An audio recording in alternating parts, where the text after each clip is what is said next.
In this world of technology, things are ever changing, rearranging. You need someone to help you out. I know someone who can. Come and take a journey with me as we go through the land of technology. You'll never be alone. You'll be with Paul Amadeus Lane in the tech zone. Welcome back to the show, Paul Amadeus Lane. Second segment of the show. We hope you enjoyed the first segment. We talked about tariffs and how that will affect you and I, the way we purchase our electronics. And if you missed that, please check it out in the replay of the show on YouTube, on iTunes or iHeart, and you'll be able to check it out. My great friend Bronwyn Flores from the Consumer Technology Association joined me to give us some real good insight. All right, let's talk a little bit about cyber security and keeping your identity safe. Do you have a child that's a millennial or a Gen Zer? Do you ever talk to them about cybersecurity and how they can be safe and not get their identity stolen?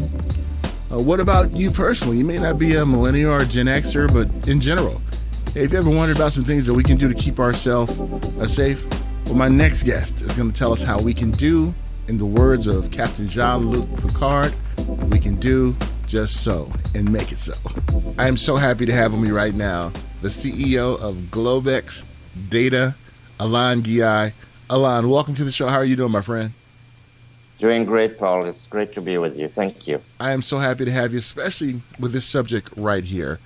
We know that sometimes millennials and Generation Zers, they have this kind of cavalier attitude, thinking that they're safe, and with anything that they're doing out there, what kind of mistakes are they making when it comes to cybersecurity, and are they really safe?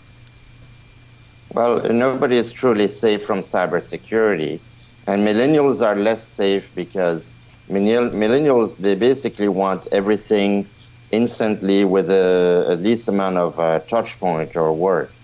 But they also use a lot of free Wi-Fi, and they're heavily on social media.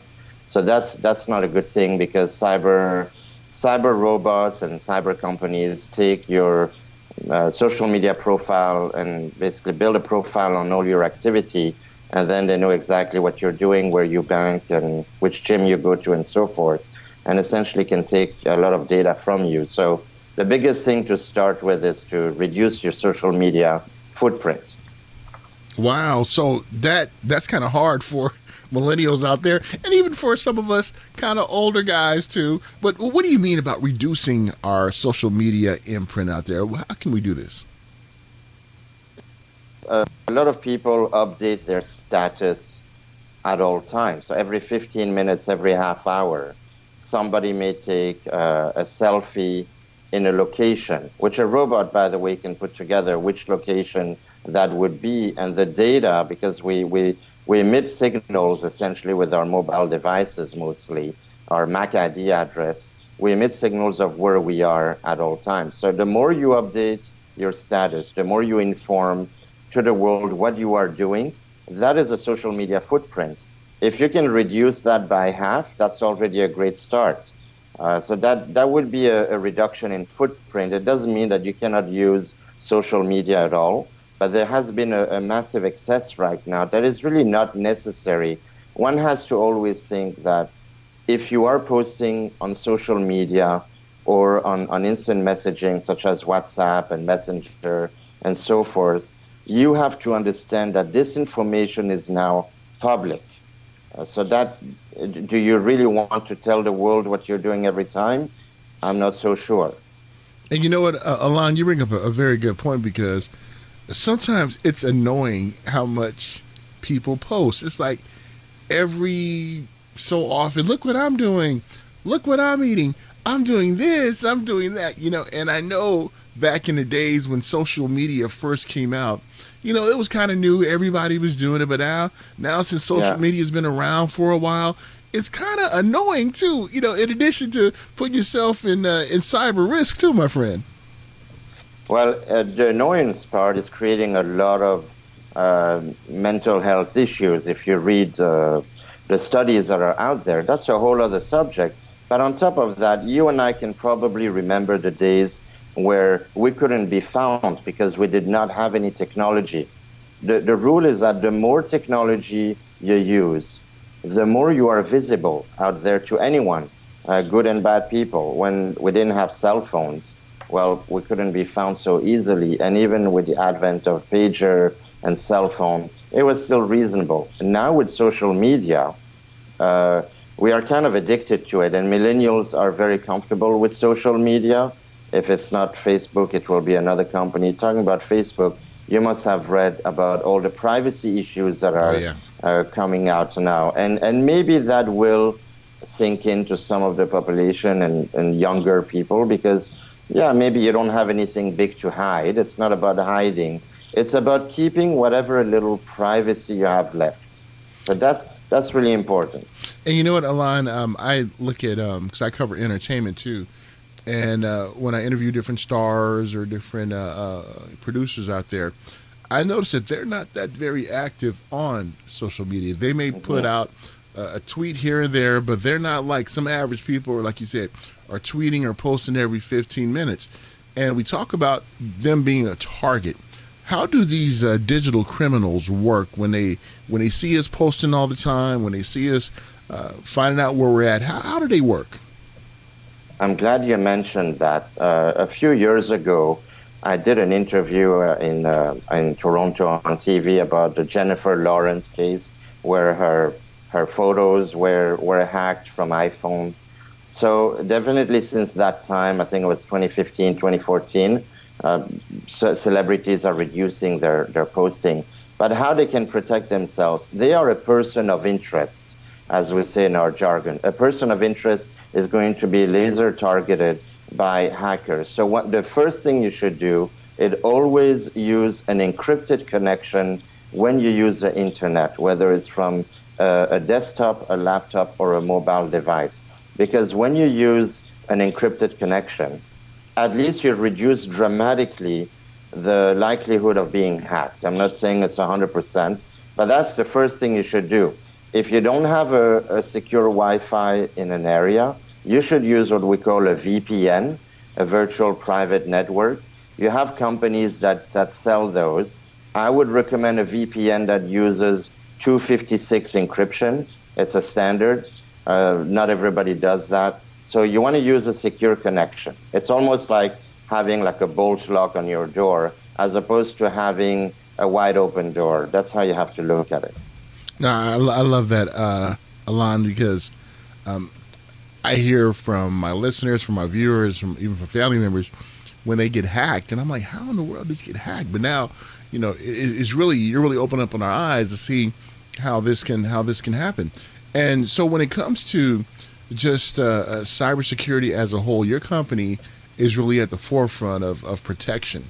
So why don't you explain to us a little bit more about GlobeX and what you do in particular? Because I think your story is incredible. I know it. I read about it, but the folks listening and watching have not. Well, thank you, Paul. So I'm going to keep it very brief. GlobeX Data started in Switzerland, where I am from, and that means all our data is stored in data centers in Switzerland. We don't use any third-party cloud services such as Amazon Web Service, Microsoft, or Google. We have our own servers, and Switzerland has the strictest data privacy laws in the world. So it starts with that. Then we have a couple of proprietary technology that we use to have the highest security available out there, the highest encryption, and especially the way we store data. We have two main services we offer. A service called Digital Safe, which is like a virtual vault in the cloud in Switzerland, and it comes with a secure email, a password manager. I should mention using password managers are important because you should have complex password and change them often. And then Private Talk is our version of a secure communication. So if a business or an individual would want to have a more secure connection than what's out there, without naming the big ones that are out there, of course, they would buy our service. So we started in Switzerland. We set up shop in the US in 2012, and now we are in Canada as well. We are a publicly listed company. Um, It's GlobeX Data Ltd. And what we do is we typically partner with large telecom operators. We have a partner in the US that sells identity theft products.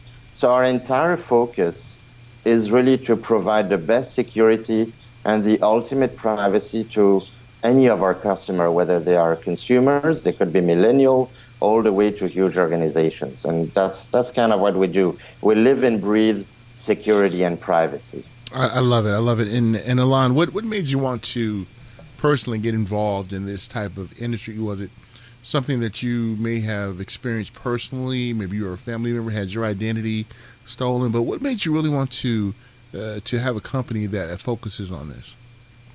Well, I was in tech since 2000. I have myself an architectural and engineering degree.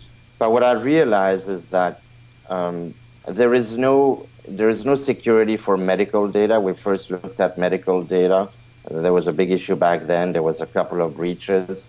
I myself have information that I like to keep private, whether it's medical or financial. And I thought, why not create a service based in Switzerland, take advantage of our Swiss privacy laws, and start to provide security and privacy because there's very few companies. We're maybe one of the last few to be independent and being able to provide that. It was a personal interest of mine, and we received a lot of interest from friends and partners, and this is how the company was created. And I'm very happy that we were able to succeed until now, and our growth is actually just starting.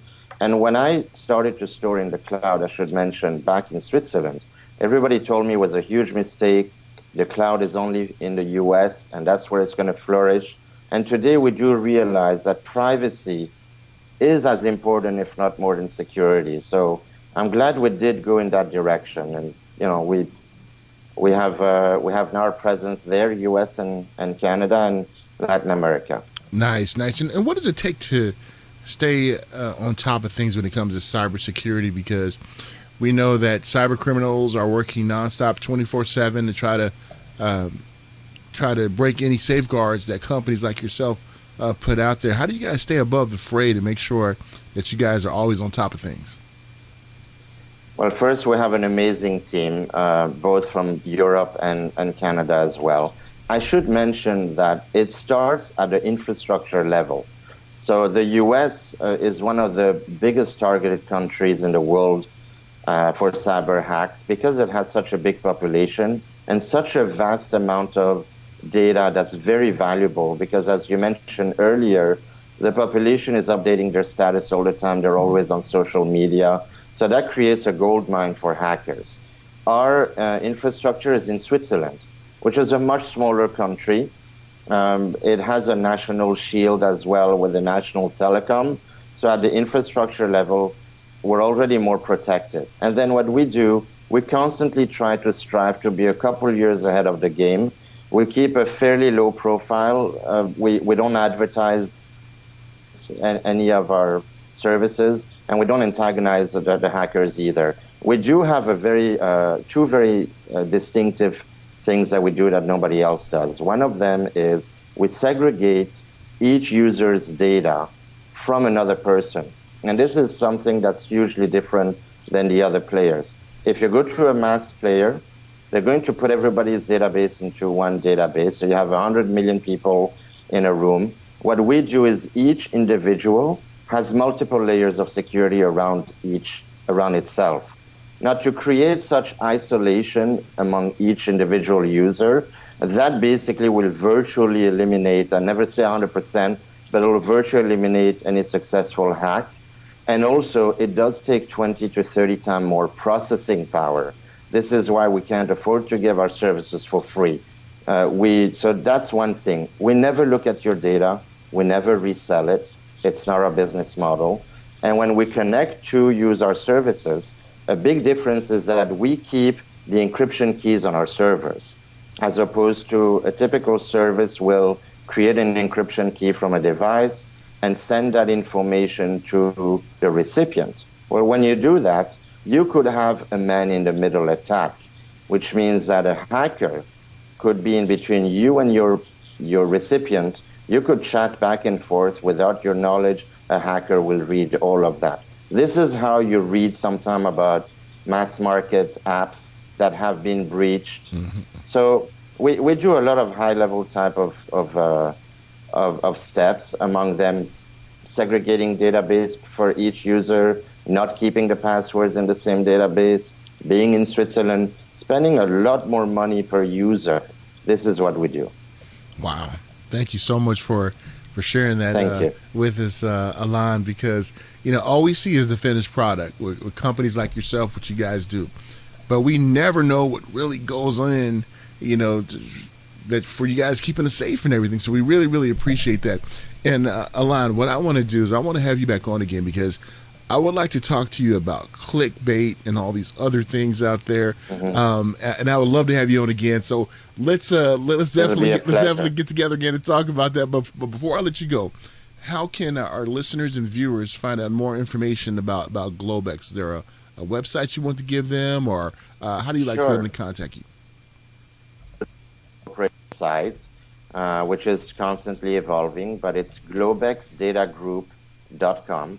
So that's globexdatagroup.com. That's our corporate site, and from there they can go and just shoot us an email. They can apply, and then we'll answer, or they can go to the other digitalsafe.com. But it's all on that main site, globexdatagroup.com, and we'll be very happy to help anybody with any question whatsoever. And I'd be very happy to come back to your show, Paul, because I like how you do a little bit of a deep dive about technology. As complex as our products are, the hard part is to make it extremely user-friendly, because people want to have a simple product to use, and this is what we try to achieve all the time. Well, hey, my friend, I've been thoroughly enjoyed our conversation and being educated, and I'm sure our listeners and viewers did too.